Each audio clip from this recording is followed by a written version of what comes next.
are a guy that, for a lot of people, you sort of embody the idea of hardening your mind and figuring out a way to do things that most people think are impossible. You've sort of become that guy. How'd you become that guy? You know what? I grew up not that guy. They see me now as the guy that, with his shirt off, who can do 4,030 pull-ups in 17 hours, who can run 205 miles in 39 hours, who can do all this crazy shit. But what they don't understand is they don't understand the journey that it took me to get to this point.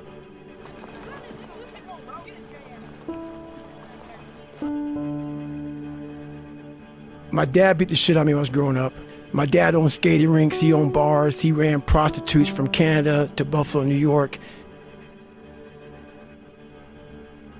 My dad was a big-time pimp, big-time hustler. Anything bad about a person, he was that kind of guy. Beat the shit out of me, beat the shit out, out of my mom. There was an incident one time when my mom got knocked out on top of the stairs and he dragged her down the stairs by her hair. In my mind, I was always afraid. My whole life I was afraid, but I had this fucking voice, this conscience that would always be battling me, saying, hey, you gotta get up and do something. I didn't want to do shit. And I have a big time learning disability because my dad didn't believe in us going to school. So when I went to school, my learning disability, I had social anxiety. I was just a jacked up kid from living in this tortured home. So all the insecurities I had when I was a kid with my father, it just got worse and worse and worse. And the shit haunted me. And that voice that I talked about, it kept talking louder and louder and louder, but I was doing nothing about it. From the age of 19 to the age of 22, I gained 125 pounds. I went from 175 to almost 300. 297 was my heaviest. And I started finding things that was comfortable. And the more things I found comfortable, the more uncomfortable my mind was. Because that voice I was telling you about, it always was there. I was just trying to avoid that conscience. I wanted to be left alone from that conscience, and it wouldn't leave me alone. What changed, I watched this Discovery Channel show, Class 224. Class 224. You get treated like the absolute lowest form on earth, and you really got to find it within yourself to say, I know I can do it. I know I can finish it. I know I can do anything they throw at me. That's where it builds character. If you find out if you got it in yourself. I watched the show, and it made me reflect big time on the piece of shit that I am, and I'm exactly what people said I was going to be. I was watching these guys going through Hell Week. Hell Week, the most dreaded week of buds. It's the ultimate test of one's physical and mental motivation. A round-the-clock regimen of intensive physical training and harassment, with as little as 4 hours of sleep during the entire week. And these guys are ringing the bell, quitting, dropping their helmet down, rolling out. A lot of guys just leaving. And it made me reflect on my fears, my insecurities.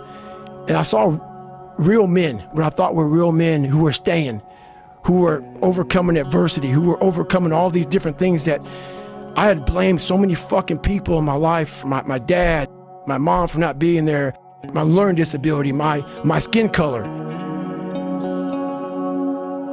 And so I sat there for a while and I was like, no one's gonna fucking come to help me.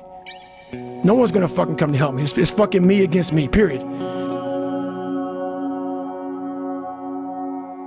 I had to man up. And I said, the first thing I gotta start doing is facing every fucking fear I have.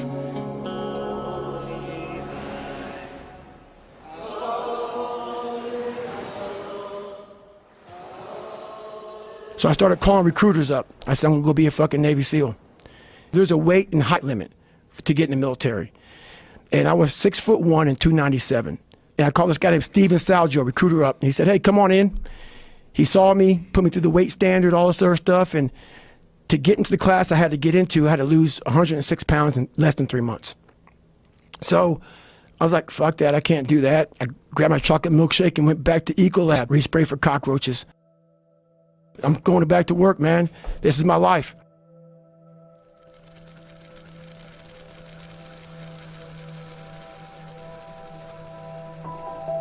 I don't like cockroaches too much. I hit the mother load of cockroaches. And I sat there and said, this is my life.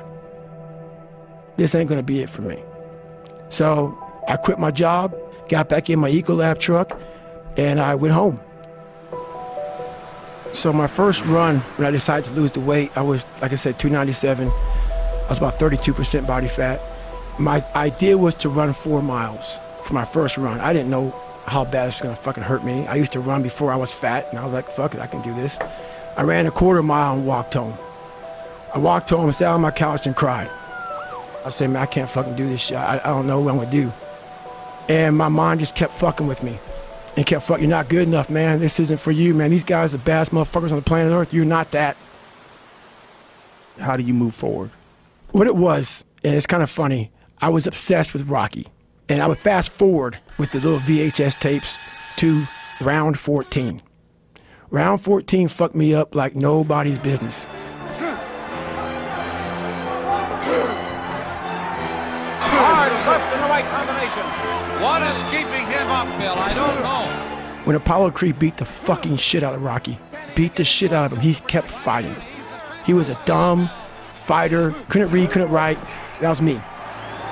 He was in that corner and everybody was saying, stay the fuck down. Down, down, stay down. Apollo dancing around with his arms in the air.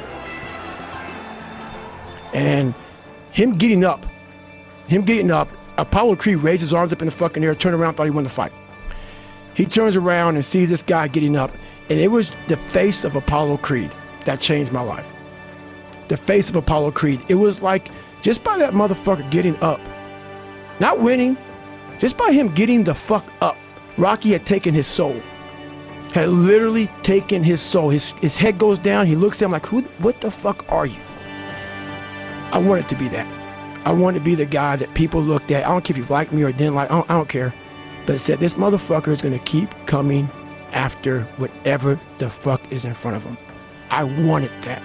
I wanted that. I wanted that worse than anything in the world. I kept picturing me falling down and getting up. I wanted to feel something besides defeat. I wanted to just go the distance. I say what if a lot. It sounds corny and it sounds weak, but it's true. What story would it be if my fucking fat, dumb, insecure ass can overcome this shit?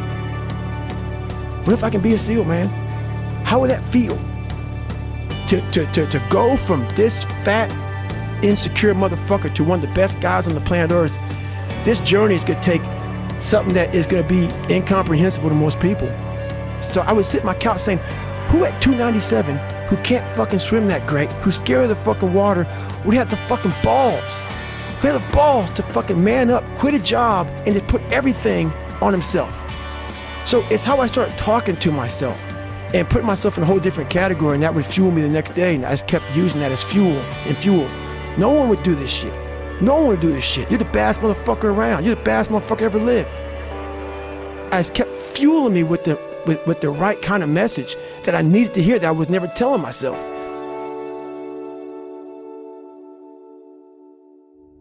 So it became from being defeated to like, man, all right, motherfucker, maybe the Marvin go 0.75. But I started realizing I can't run that far.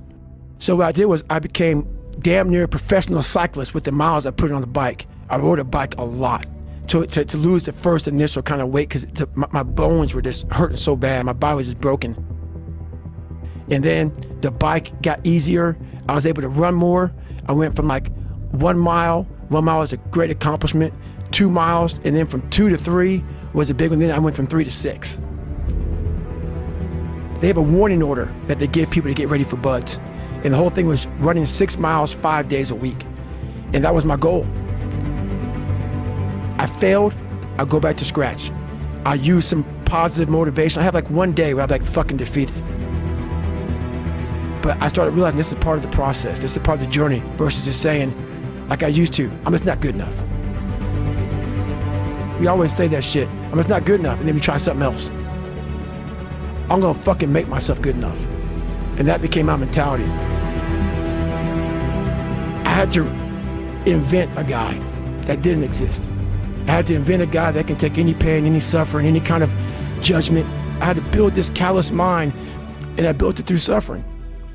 I built it through downright fucking just crushing myself. If it was raining outside at 3 o'clock in the fucking morning, if it was snowing, my instinct was, we gotta fucking go out there. Anything that was fucking horrible in my life that I would normally say no, that was inhumane to most people, I had to go do it. And I lost the weight. I went back to recruiter, I got into that class, and I went through 3 Navy SEAL Hell Weeks in 1 year. Only guy to ever be in 3 Hell Weeks in 1 year, to my knowledge. The first one I didn't make it through, the next 2 I did. I didn't stop anymore from there. And I started realizing through this process that the fucking mind is what you created. And I started opening different doors that I didn't think were even there, that I didn't think even existed. And the more doors I opened up, the more I started realizing that my potential is damn near endless. If anybody knows my life story, and I'll try to give you just a snippet of it, to get through where I'm at now, there's nothing but pride I have for myself that I can't really show people. Because I have this face that they see like, are you happy? What's wrong with you? You're missing the story, man. Am I happy? What the fuck do you think? Don't misunderstand the passion in which I speak for not being intensely happy. But I'm not done. No, I have a lot more shit to do. A lot more shit to do.